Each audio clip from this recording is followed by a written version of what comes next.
It is the second anniversary of the Dobbs decision as of yesterday, and we know that there have been since then over 64,000 rape-related pregnancies in states with draconian abortion restrictions. As many as 5,500 of those rape-related pregnancies, which is to say, quite clearly, pregnancies as a result of a woman being raped, occurred in states that allegedly have exceptions for rape. And that stat shouldn't surprise us, but it should horrify us. Also, half of those 64,000 rape related pregnancies took place in Texas. Let's dive in.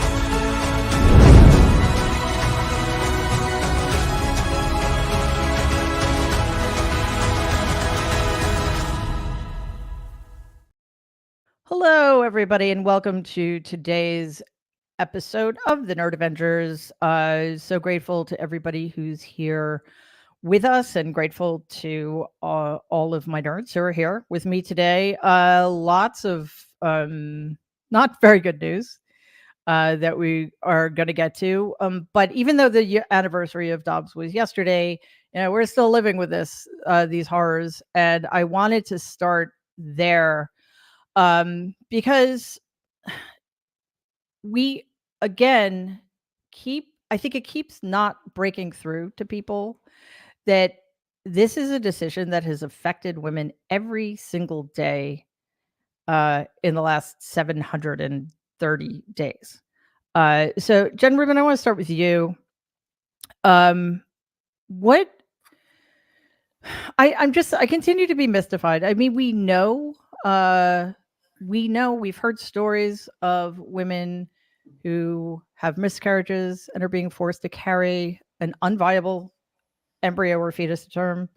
We're hearing stories of 10-year-old girls having to travel out of state if they can afford it to get health care because they were raped, oftentimes by relatives. We're hearing stories about women who desperately want their children, but tragedy strikes in the third trimester and they are being forced to sit there while not getting care because, well, actually, Jen Rubin, I don't know why. So how do we break through to people who think for some bizarre reason that this doesn't impact them or that this is actually okay in some way? First of all, let me start by saying 64,000 women pregnant as a result of rape. Talk about the violence directed at women in this country that does not get put on the front pages of papers every day. So let's get out of the way the notion that these people care about women, they care about their physical health, their psychological health. That is going on in the country. The results of Dobbs, as you point out, are not only that women's health are endangered, not only that some women, because of what they go through, wind up being incapable of having children, but we now have statistics from places like Texas that the rate of infant mortality has soared. Why is that? Because women are forced to bring to term a fetus with a abnormality that is so severe that it will die, most likely a painful death, shortly after birth. That's what Texas is tolerating, encouraging. So you ask, why are they doing this? It's about control. It's about the cruelty. This is what authoritarian right-wing regimes do to women. It's from time immemorial, and it's around the globe.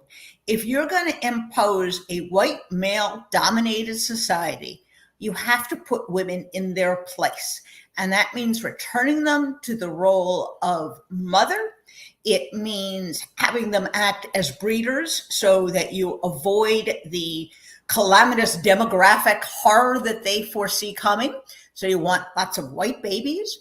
And it is a measure of the degree of control that these people crave.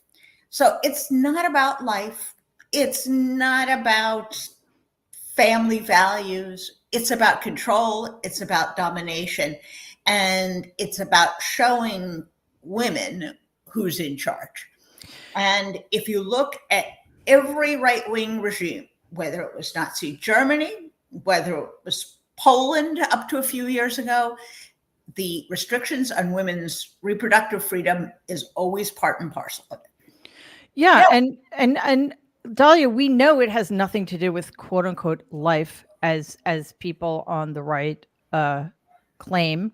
And by the way, I'm not sure I'll ever forgive the Democrats for letting the rhetoric be pro-life versus anti-life or whatever. I mean, it's always been an anti-choice movement. But one of the clearest ways we know it's not about life or children is because of the states that have the most draconian restrictions have absolutely no programs in place to help children.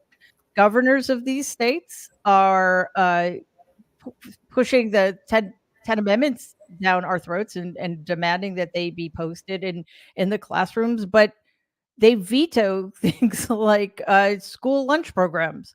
So it's so clear that it isn't about life, it's about control.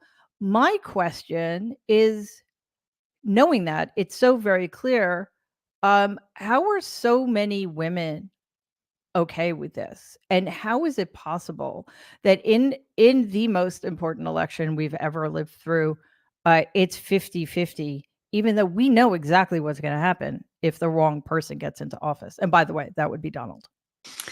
So first of all, it's great to be here and to see everyone. And I feel like Jen Rubin and I are now like carrying each other's purses around. Like I feel like I'm loving seeing you so much. I mean, just one thing to flag, the AP had a study that came out yesterday showing infant mortality rates rising 8% in the wake of the Texas abortion ban. And almost all of that is, congenital anomalies, women who are forced to carry to term a pregnancy that is not viable, and then just like tragic, horrific, painful death. And so if you have any sense of A, respecting life, and B, respecting women, both of those are being belied by the data.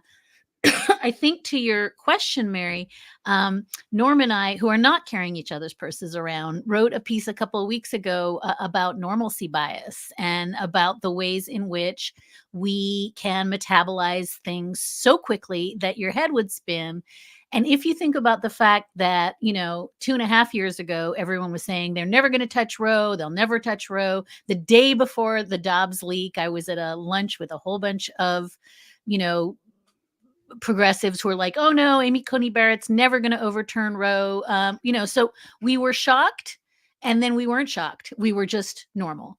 And that happened in the span of a couple months. And then you see the IVF ruling come out of state Supreme Courts. You see Arizona breathing new life into its insane Victorian abortion bill, right? And you're shocked for 2 days, and then you move on. And so I think the short and depressing answer to your question is, how do we normalize so quickly that which was anathema and unthinkable a few short weeks and months ago? And I think part of the answer to that is we're so in the blender of crazy that you have to normalize in order to get up in the morning and move on. So I really want to end by saying, in every single state, we talk about this all the time, that has put abortion up for ballot initiative or state referendum, abortion has won, right? Including in ruby red Kentucky. So we absolutely know that women, if they're allowed to go out there and get signatures and organize and put something on the ballot, and the state doesn't knock it off the ballot or say that didn't like the line spacing like they did in Michigan,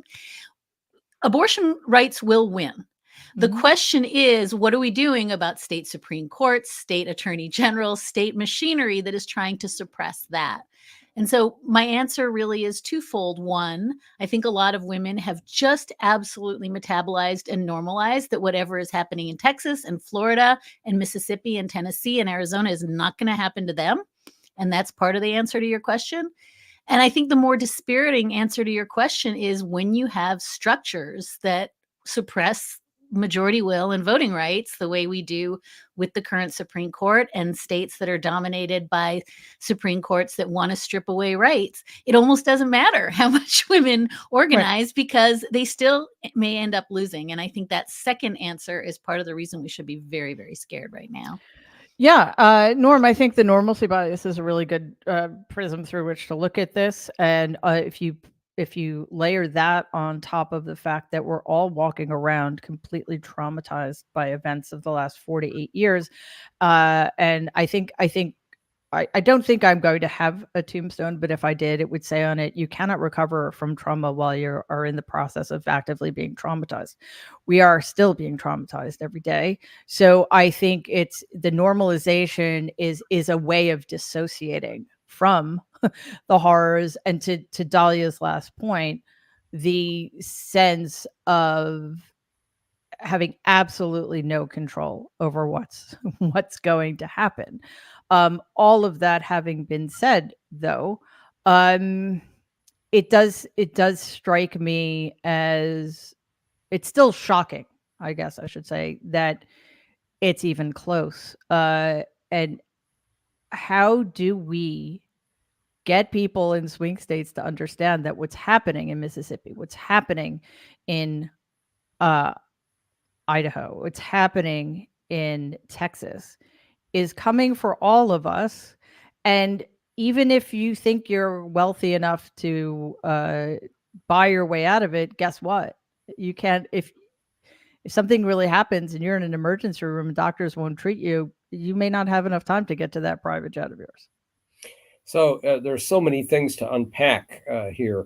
One is that... You know me, I'm the fan of the infinitely multi-part question. That's not even a question.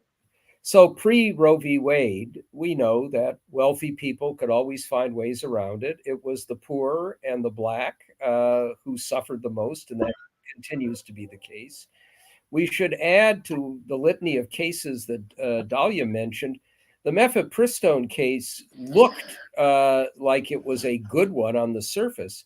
When you look more deeply into it, it was basically the court saying, you don't have standing here, but guess what?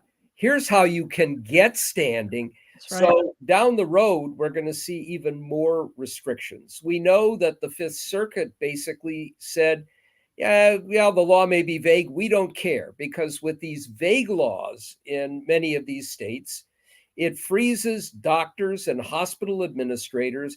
They don't know whether treating somebody it could result in jail time for them. So women bleed on the floor of emergency room bathrooms or in the lobbies. And then we just have to add that talking about these horrific, painful deaths, these people who call themselves pro-life are pro-death. They really do not care if they can accomplish their goals otherwise. And what do we need to do to reach those swing voters? First of all, I really want Joe Biden, more than he has up till now, I'm a broken record on this, to travel to Texas, to Tennessee, to Missouri, to these states where we have seen the example after example of women with ectopic pregnancies unable to get treatment, where their lives are on the line and where the fetuses are either dead or will be dead. The women who want to have their babies, but are basically being told, no, one of your twins is dead. Sorry, you're going to have to carry the whole thing to term, and it may kill your other baby, remove your ability to have children in the future. This is pro-life. And I want to personalize this, because the way we move this beyond even the abstract, for, as you say, women who think, well, it doesn't affect me. It will affect you. It will affect your daughters. And we have to reach young voters.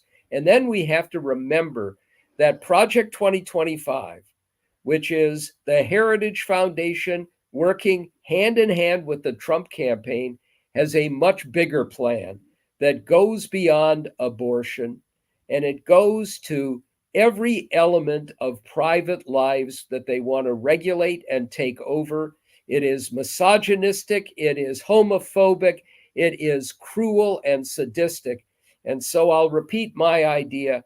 I want to get celebrities, and that means not just the ones that the five of us know.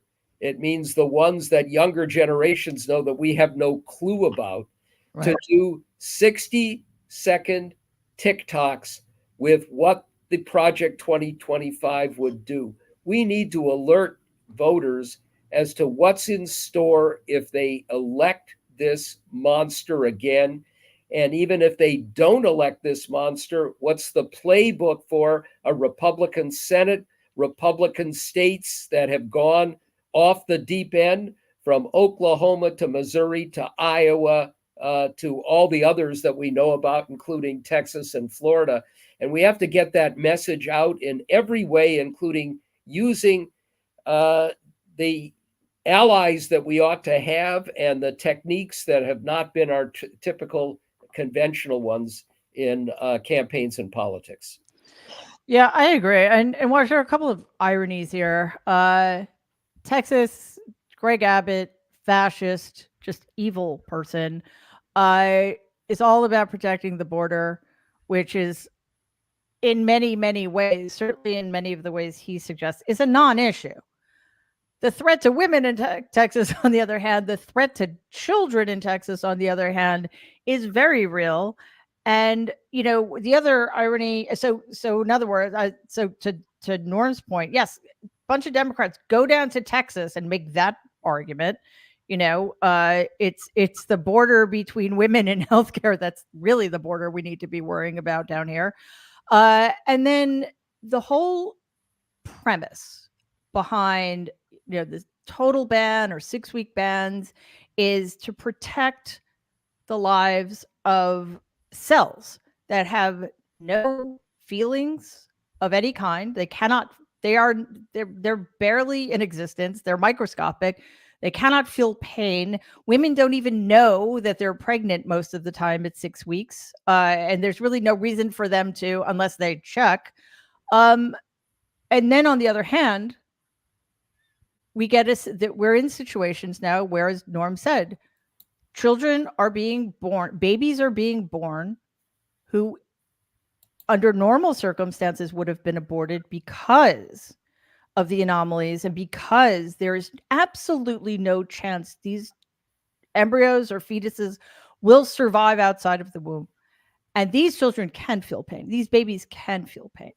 And they are being, it is so monstrous that it's hard to talk about, and it's hard to wrap your head around it. Maybe that's it. Maybe it's just like, it's so surreal. Like, how could this possibly be happening?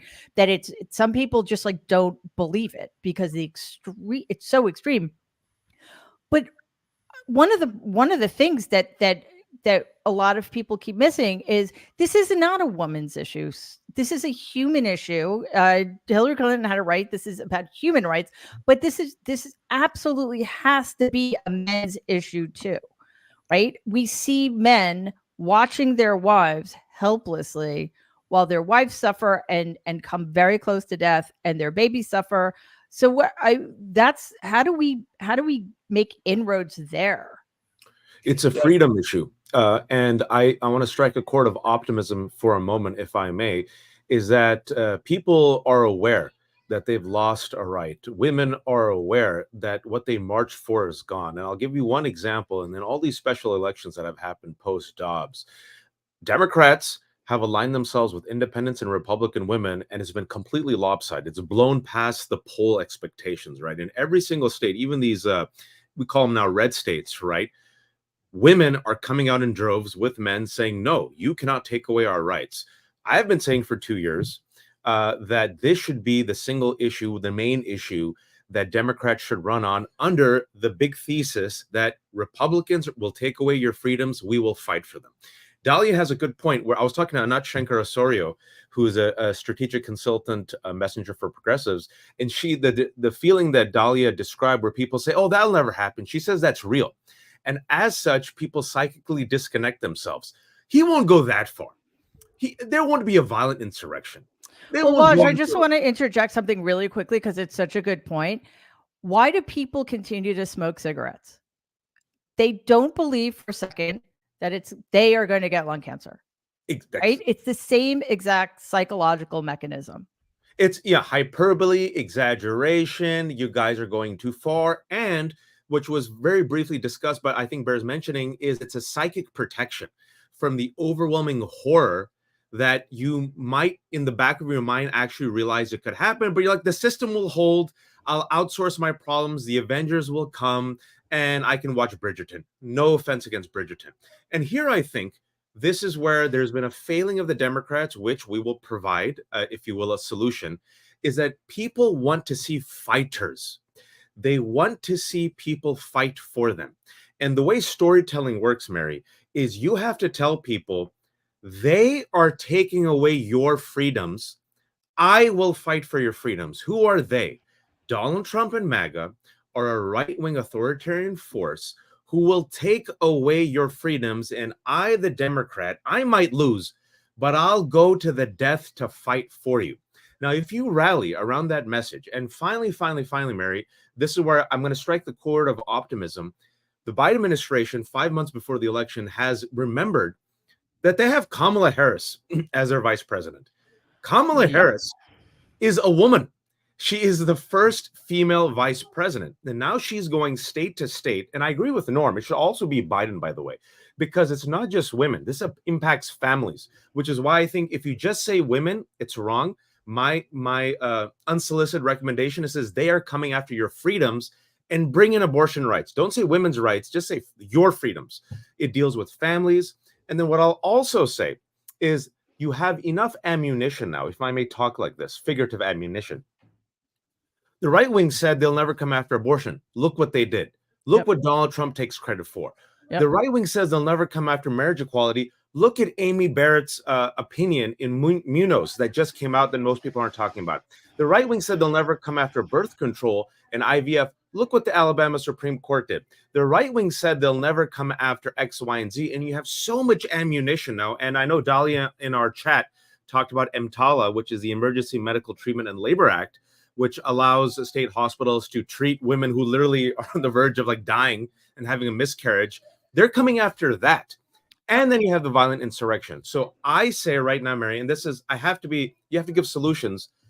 Full court press, starting from this Thursday at the debate, Joe Biden, a husband, a father, a man, standing up for women, standing up for freedoms, and publicly attacking Donald Trump and MAGA. Norm says it when I say it, people think I'm crazy. So when Norm said it, thank God, I've been writing for 2.5 years at the Daily Beast. We're dealing with the pro-death movement. And I always bring the facts with gun violence and with abortion rights. You want some fight from Biden. And when he said semi-fascism, remember that a couple of years ago, he said a semi-fascist movement, the base riled up and called him Dark Brandon. So you use abortion. You have the leader of the Democratic Party, the leaders, Biden and Kamala, set the tone. Say the pro-death movement is coming after your freedoms and rights. They came after abortion. They're coming after birth control. They're coming after marriage equality. We gave them an opportunity in the Senate 2 weeks ago to protect rights to birth control. And 38 of them said no. This is what you have to do, Mary. And you have to make the story and repeat the story. And Republicans do this really well. And the last thing I'll say is Republicans for years have been campaigning on the Supreme Court. What they say is the following. Some people might find this not necessarily offensive, but this is what they say. These godless liberals would rather you and your child have a pride flag in your classroom than the 10 Commandments. They want to take away your freedoms and your religion, and we're going to fight for it. And yes, Donald Trump is an imperfect vessel, but he's our fighter. Mary, it works. It sounds batshit crazy, but it works. Now Yeah. flip it, have the Democrats do it upon what is literally happening in front of our face. I think this alone, Mary, under the rubric of we will fight for your freedoms, can win Biden the election. Thank you for my TED Talk. Yeah. Okay, Jen, go ahead. You're muted. And then, so Jen, and then Dahlia. By the way, I spent last week trailing Kamala Harris around. And you want someone who is effective on this issue and who channels the freedom message and who talks about the Donald Trump abortion bans. She is incredibly effective on this issue. And the people who have been whining, take her off the ticket, she's no good, she's a drag, go out and watch her for a fraction of the time that I spent last week, and they will see exactly how effective she is. By the way, when she goes on college campuses, as she pointed out to me, it's standing room only. Because of security, college kids have to stand in line for hours, not for a rock concert, but to go see the vice president of the United States. So that's the And let me guess, Jen, she doesn't make them suffer from heat exhaustion or hypothermia to get in, right? Yeah. I would also say that it is even more insidious and pervasive than that.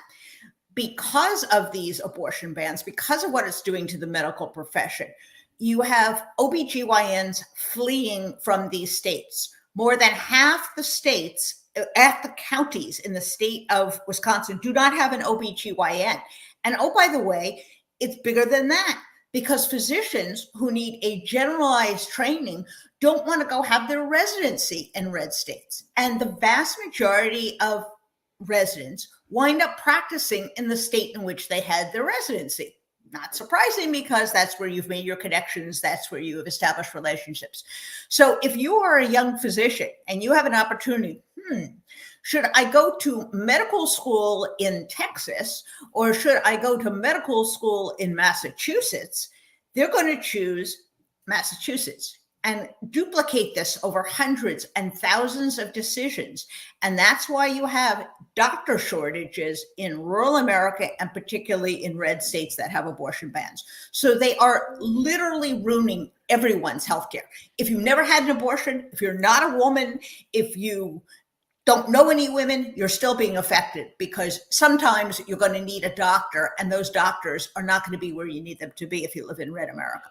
Yeah, it reminds me of that old cartoon where a father is sitting around a campfire in a cave with his children because the entire planet has been destroyed with, I don't know, violence and global climate catastrophe. And he says, well, kids, at least those gay people in Chicago can't get married. Obviously, it's a very old cartoon, although it may become relevant again, Dahlia, because SCOTUS. By my count, they still have 14 decisions left in this term, which historically or traditionally is over at the end of June, maybe beginning of July. But, you know, as we've learned with the Alito Thomas court, rules don't apply anymore.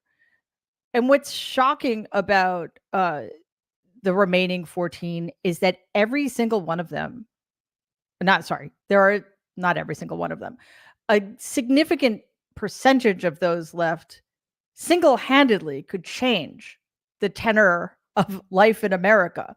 So if you could walk us through some of the largest ones, and again, we've got an extra session tomorrow at 10, Thursday at 10, this Friday at 10. Don't know if they're going to get to everything this week. The debate kind of complicates their political calculations, but particularly the EMTALA case that Waj mentioned, Chevron, which in some ways may be among the most important of them, or the most important, I should say, and the presidential immunity case. Yeah, this is one of those terms where the tendency to treat the end of the Supreme Court as these sort of episodic, like, oh, today we're going to cover bump stocks and tomorrow it's over. But oh, everyone in America now can get a bump stock, right? Last week we covered Rahimi. Oh, women win because their abuser can't get a gun. And then we move on and don't talk about red flag laws and yellow flag laws and all the other ways in which Bruin, the gun case from 2 years ago, ruined women's lives.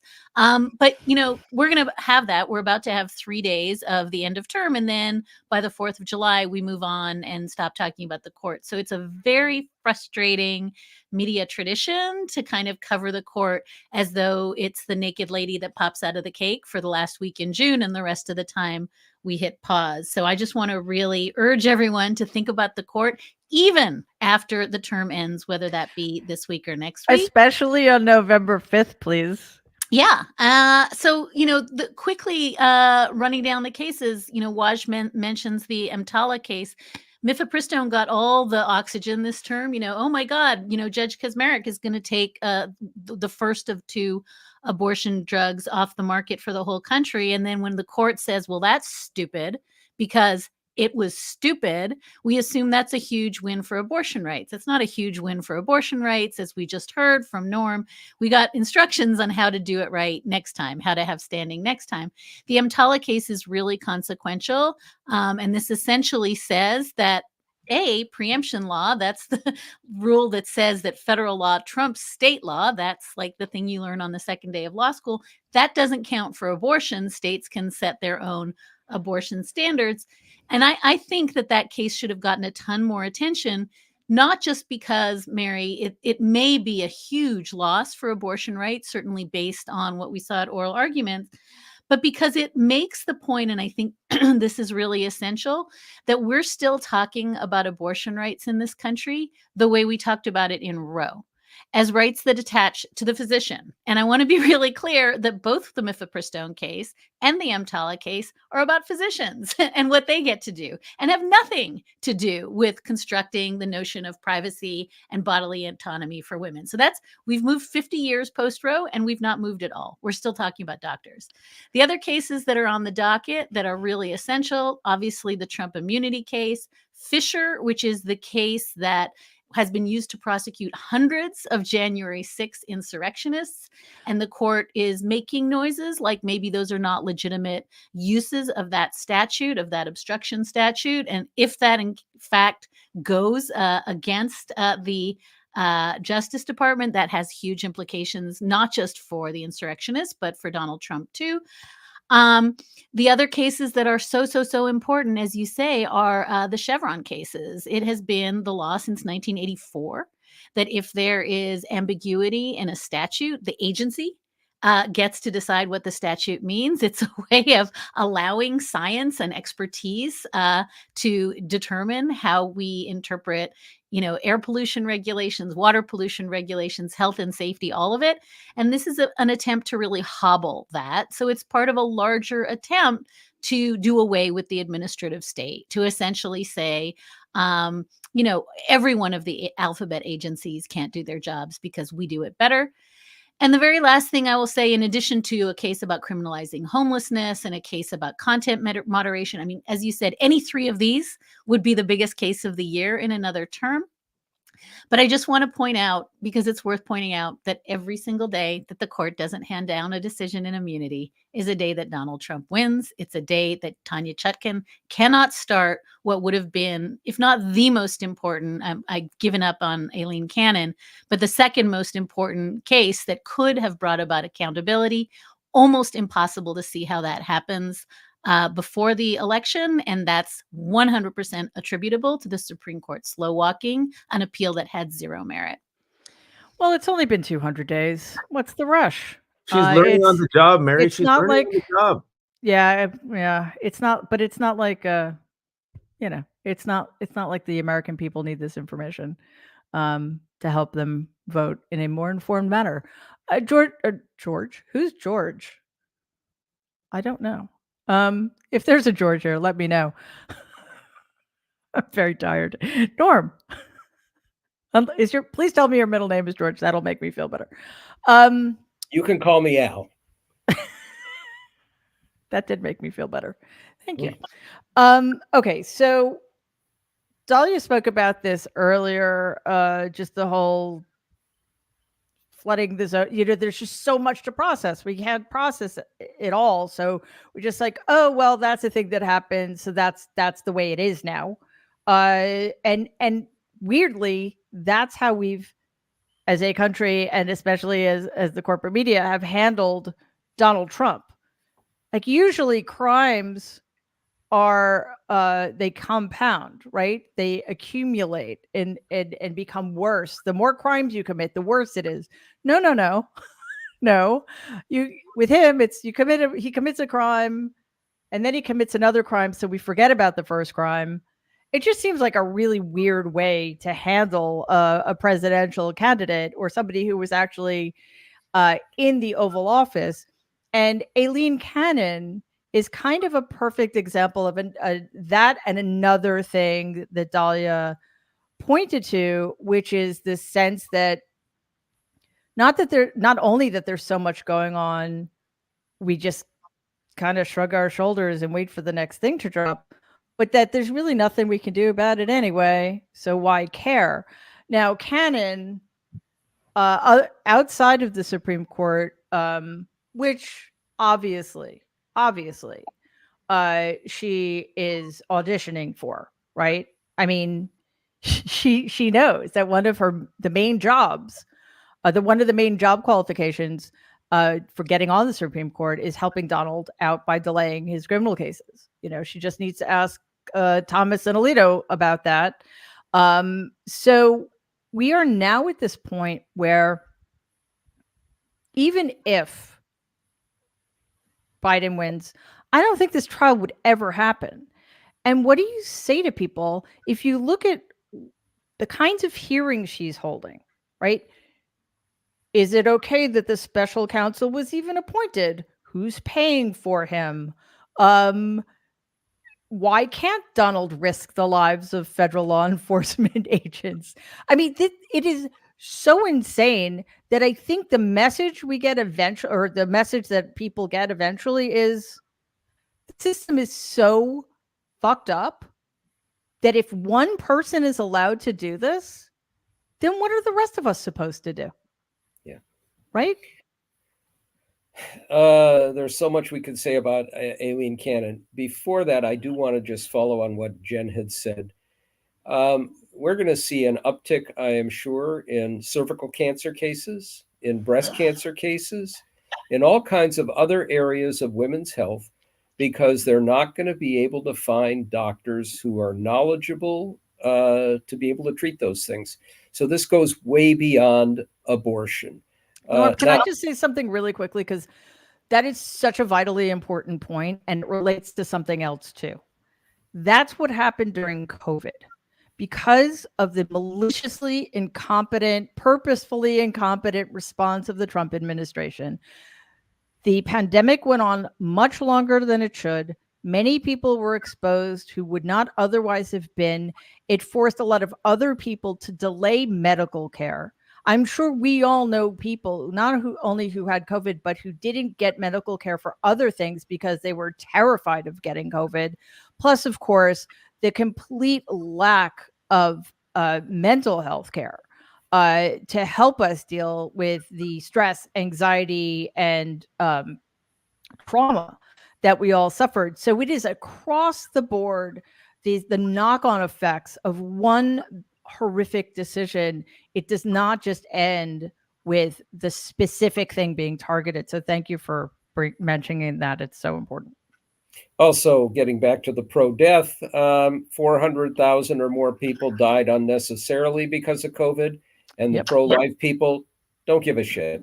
I mean, and continue to push for policies like banning masking, like criminalizing masks, Trump denying funds to any school that has any kind of a vaccine mandate. And my response was measles, diphtheria, tetanus, and polio. Thank you very much for that.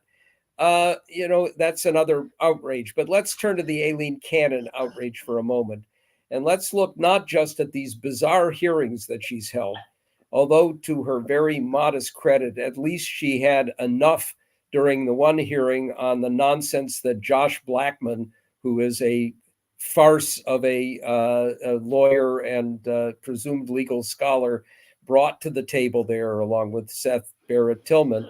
But beyond those hearings, the revelation this week that 2 judges in her district, including the chief judge in the South Florida district, called her, this is, as best I can tell, unprecedented, and said, you should not take this case. The chief judge, after she had been slapped down really toughly by a very conservative circuit for her bizarre call for a special master to look at the classified documents, and she spurned them because of her own ambition. This is a horrible excuse for a judge. Having said that, and said that she has shown naivete, dumbness in some respects, she is in some ways like Donald Trump, street smart, clever enough to try and stay just this side of what Jack Smith could take to the circuit to get her removed from the case. And we have another movement coming forward. Jack Smith has asked her, because of the danger to witnesses and others, to expand security guidelines, and she has not ruled on this. What I fear she will do is to say, not now, but maybe we'll watch this more carefully as we get closer to the trial, which is to stay just on the side of keeping him from being able to appeal to the circuit to get her removed. This is beyond outrageous. She is a national and international embarrassment. And the University of Michigan Law School should be ashamed that they let this woman go through. They should be revoking her degree. But Norm, it is the perfect example of how one person is allowed to run roughshod over everything. I mean, her chief judge couldn't do anything about it. John Roberts is completely ineffectual. Waj, I just want to sorry, I keep misnaming all of you. I don't know why. I mean, I know your name is Waj, but I meant Kyle. My name is actually George. You know what? You should have told me that when I thought I was losing my mind. Kyle, if you could put up that screenshot of one of Donald's tweets. Okay, so he's complaining about how cold it is in the bloody courtroom. This was a couple of months ago. And he says that reports that crooked Joe Biden's DOJ and their illegal and unconstitutional raid of Mar-a-Lago, all caps from here on in, folks, authorized the FBI to use deadly, lethal force. Now we know for sure that Joe Biden is a serious threat to democracy. He is mentally unfit to hold office. 25th Amendment. Sure, Jan. By the way, I think we all know that deadly and lethal are synonyms, but thanks, Donald, for clarifying. So this is the kind of rhetoric he's using. This is what we mean, Jen, when we say stochastic terrorism, because people take this seriously. They believe him when he says that the FBI and its agents are out to get him, and they were going to use lethal force against him, even though we all know that for over a year they were sending him polite invitations to allow them to come onto his property and retrieve the American people's documents. Jen, it's like, I don't know. Well, as Dahlia said, every time someone says stochastic terror, Waj and Dahlia get their wings. Yeah. Well, this is the casual but purposeful use of violence that right-wing authoritarians use. I recently had reason to go back and look at the filings and the rulings on the gag orders that Chutkan imposed, that the DC Circuit affirmed, and that Judge Merchan approved. And in those, you get the listing of things that people did in response to Donald Trump's calls. Doxing, death threats, bomb threats. This is the guy who's running for president of the United States. He does these things. He endangers his fellow Americans at the drop of a hat because it benefits his campaign. And it's stunning that, frankly, his bail hasn't been revoked, considering the reign of terror that has befallen jurors, court personnel, prosecutors, families. The judges have to have round-the-clock surveillance and security. That's who he is. And what more evidence could you have that he is building his campaign around a menacing atmosphere of terror than insisting he has to be able to say these things in order for him to campaign? In other words, that's my campaign, folks. Don't take thy threats away from me, because what will I have to talk about? So his campaign is built on the ability to threaten and incite violence. His presidency will be characterized by violence. We know that from the 2025 project, because he's going to round up 11 million, probably more Americans. Some of them will be undocumented, some of them won't be. Who cares? He'll use them. He's going to use the military against domestic dissent. He's going to use the Justice Department to go after his enemies. He is telling us his current conduct is about fomenting violence, which he's very good at. He plans to foment violence, and his history says that he does foment violence. I mean, prosecuting the case against Donald Trump that he is a threat to America, you never get evidence this good. So I think again, this bias towards normality, there's rarely, if ever, is there a news report, and I know this because I looked for one before I had to go back and do all my own research, documenting the kinds of behavior he incentivizes and unleashes. So if we don't cover it and people don't know it, they say, oh, he's just being, I don't know, kind of hyperbolic. He's a performer. This is kind of what he does. Whatever happened to, I like Donald Trump because he says what he's thinking. Right. Now suddenly, oh, no. Don't take him seriously or literally. I mean, wow. Norm, you had something you wanted to... Jeff, yeah, I want to add to that.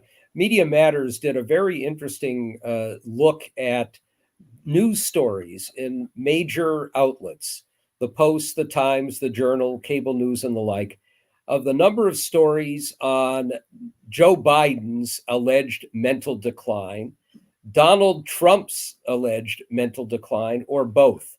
And with the partial exception of the Post, which to its credit had almost as many on Trump and both combined as on Biden, all the others, it was overwhelmingly stories about Biden and very little on Trump. And just look at this last week. One of the things that I tweeted out was his monologue about going in the shower and not having water and his luxuriant hair. And it made the battery on the boat and the sinking and the shark look cogent by comparison. And his beautiful body with all of those wounds, because nobody has ever suffered like... He's been damaged more than any other president. And Abraham Lincoln, James Garfield, and JFK might have a little bit of... McKinley, Norm. Don't forget McKinley. Well, but remember, McKinley was a kind of a self-inflicted wound. That's he true. went out there and gave his speech without a coat in a driving, sleeting for storm. 4 hours. That's a little bit different than being shot as the other three were. But, you know, having said that, the press corps desire to normalize the abnormal and a sort of frame that, well, we've, done this on Trump too many times. We don't need to anymore. And the inability to figure out how you are going to treat abnormality in a different fashion. And the willingness to fall back on what they've always done, which is horse race reporting and using their polls, which have nothing to do with the stakes in this election. And I just want to segue to my other hobby horse now. I need somebody, I think CNN might be the best place to do a big series called The Stakes. Yeah. It is a whole series of shows on what Trump and Biden would do on immigration, what Trump and Biden would do on trade, what Trump and Biden would do with our alliances, and go on and on. We need to show Americans what their world would look like in areas that matter. And obviously, women's health is another one of those. But there are a dozen areas, and we have to turn the frame away from who's up and who's down to what it means for every one of us in the country. Yeah, I could not agree more. And with the debate coming up, I think that's an opportunity to kind of get at some truths. And I think this debate is extremely important. Let's remember last time these two debated, Donald tried to kill our president with COVID. We seem to have forgot about that. And Dahlia, I think one of the biggest problems in the context of what Norm is talking about is that that corporate media seems to think its job is translating Donald, to making his absolutely insane ramblings seem coherent by editing them. And I'm sort of hoping that one thing that happens on Thursday is, in the words of the not at all lamented Corey Lewandowski, let Donald be Donald. Yeah, I mean, I think, the other thing that Norm and I wrote when we wrote together was how deeply dangerous the sentence "the system is holding" really is, because the system is holding is almost the materialization of normalcy bias, right? It's like, hey, the courts are working, the media is working, everything's good. The system isn't holding. The system is reinforcing itself. The system is doubling down and doubling it down again on the system failings at all. And I just think the thing that I want to point out, in addition to what you're saying, Mary, about the ways in which the media exists to power wash Donald Trump, it exists to make him look plausible as though he is part of this system. The other thing that is so important about what Norm is saying, and I just want to say it really clearly, we know everything we need to know. We don't even need a debate beyond the fact that it's like, skibbity circus, like it's just a thing to watch and pop popcorn. The conversation about who is older, who is forgettier, who is going to like roam around on the stage, that is circus. We know because we have 900 pages of Project 2025. We know because we have Joe Biden's record for the last 4 years and because we know what he's going to do. So I just want to tell people, if you are tuning in because it's fun or interesting, that is the definition of the system of turning an election into circus holding. That's all it's doing. Yeah, I totally. And I'm not going to comment right now for various reasons, but Waj, there are arguments that the debate shouldn't be happening. However, it is, at least allegedly, because I keep hearing, people in Donald's camp making excuses in advance for why he shouldn't show. But it's Tuesday, so I think there's a good chance this is going to happen, and he is going to show. What needs to happen in order to make this debate relevant in a way that it won't be if it is only about showing up to be entertained, because that helps Donald, just like talking about, which you pointed out earlier, we've already forgotten about. He's talking about Coliseum like cage matches using immigrants. I don't expect a leopard to change their spots. And as Norm was saying, CNN and pretty much every corporate media needs to talk about the stakes. Jay Rosen has been on this for about 2 years. If you follow him, you should. If you don't, you should follow him on Twitter.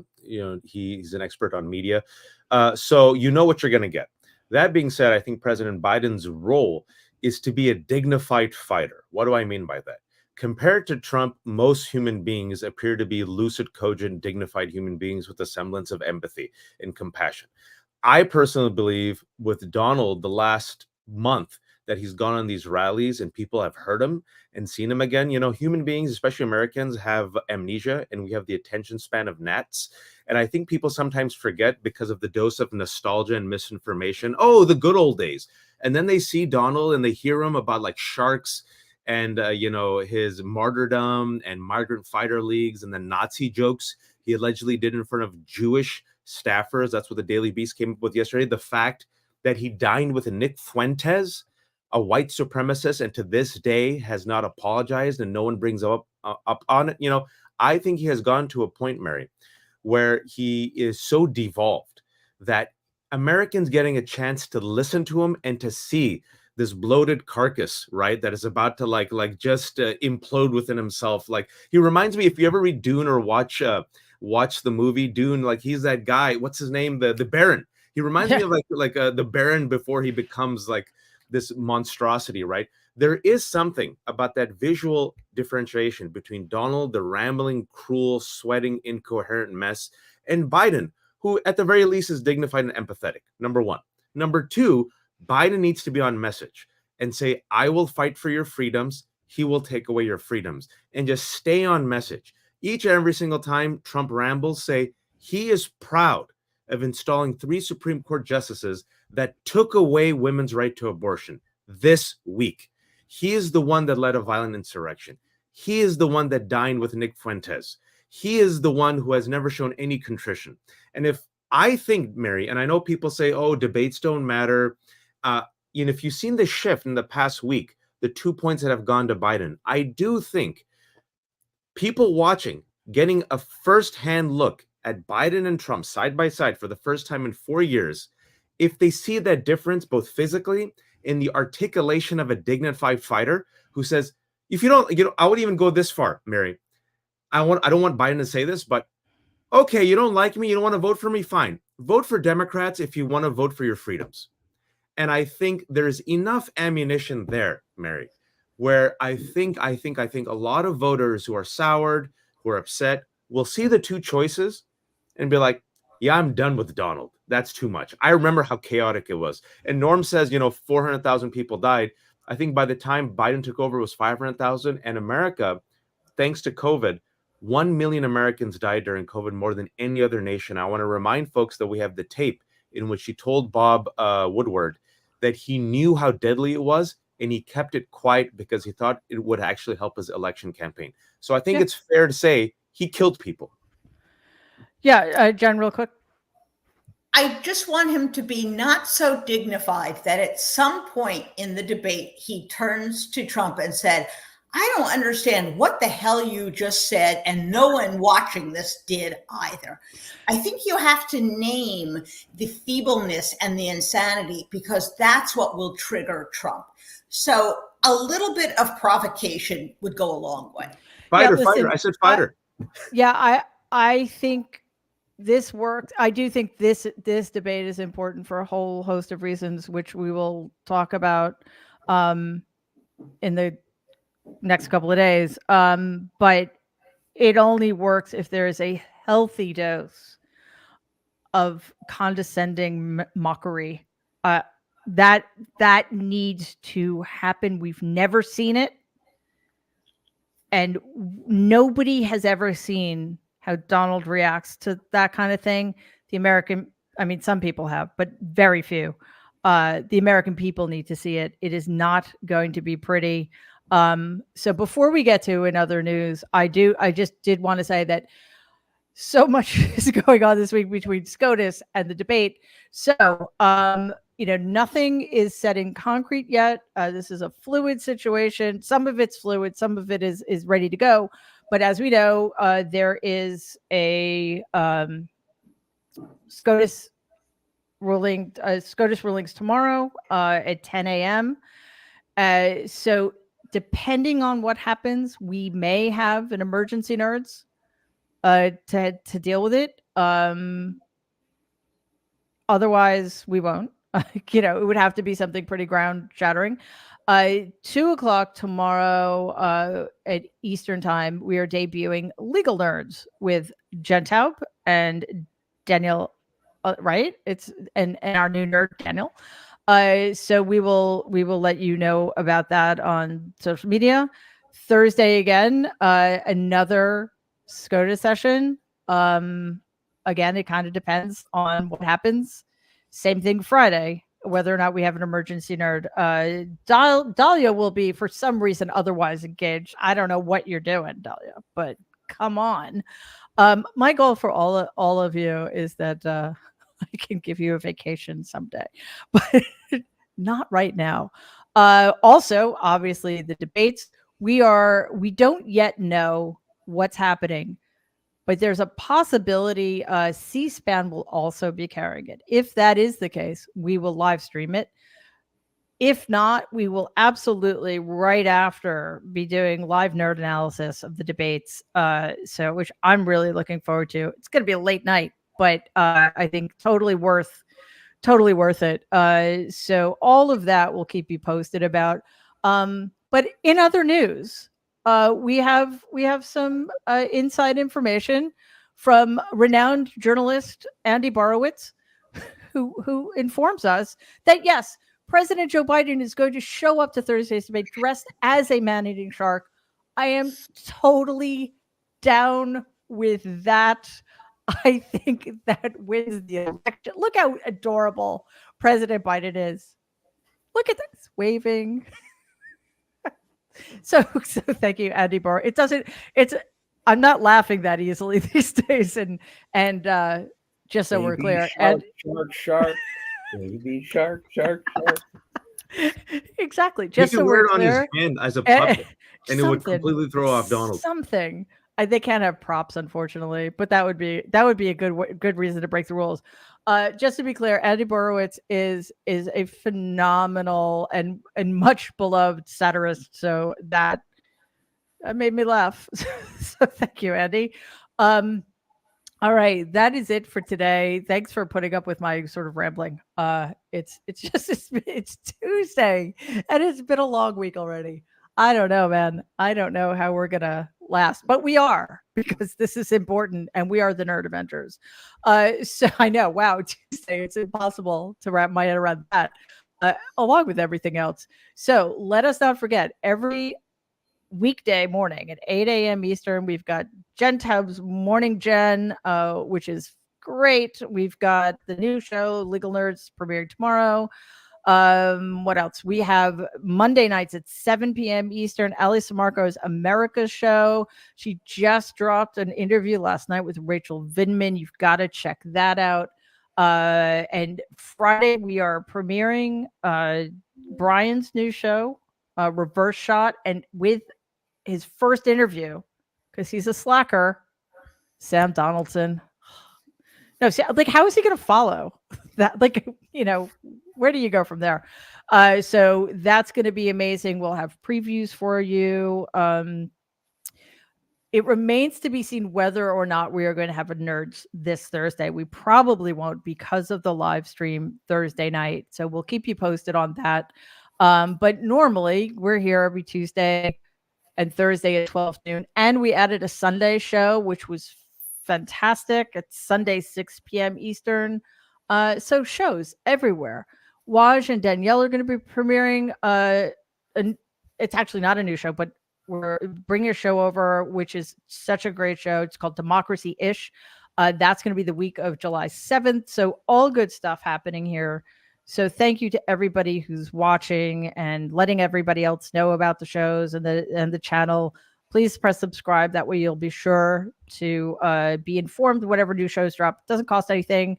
And I think that is it today. So to all of you watching, thank you, Waj, Dahlia, Jen, and Norm, and George.